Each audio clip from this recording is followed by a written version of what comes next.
signora Martina Girardin, la commissione ha valutato la sua tesi di laurea, il curriculum di studi e attribuisce alla prova finale la votazione di 110 su 110 con lode. Martina Giraldina è la prima laureata al corso di medicina e chirurgia dell'Università di Padova nella sede di Treviso.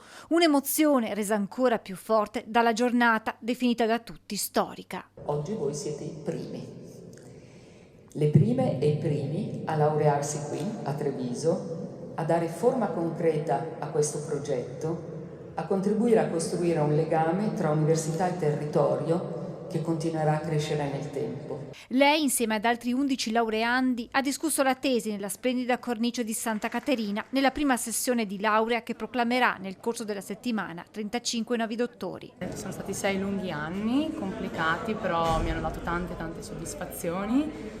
E tutto lo sforzo è stato ripagato. Una scommessa nata 7 anni fa, quando gli iscritti erano 60. Lo abbiamo fatto in un momento non facilissimo perché eravamo in pieno Covid, per cui tutto l'accreditamento anche ministeriale è avvenuto, in maniera un po' peculiare. E poi finalmente siamo partiti e oggi con orgoglio abbiamo i primi laureati, o meglio oggi le prime laureate in medicina e chirurgia qui nella nostra sede di Treviso. E questi sono i primi ragazzi e soprattutto le prime ragazze, sono il 75% delle laureande che hanno fatto il corso di laurea completamente a Treviso e questo ci dà un grande onore. Strategica e vincente la decisione di portare sul territorio a Treviso il corso di medicina e chirurgia. Favorisce naturalmente l'accesso agli studi, ma anche favorisce l'idea che poi ci si possa incardinare in un territorio che si conosce, che si ama, per poi sviluppare la propria attività professionale. È importante avere l'Università di Padova qui a Treviso e diventa un bacino sul quale noi dobbiamo costruire il nostro futuro.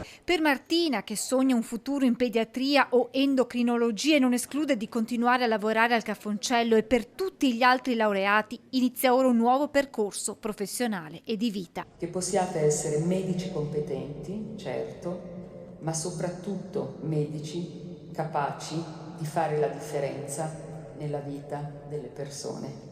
Grazie e congratulazioni a tutte.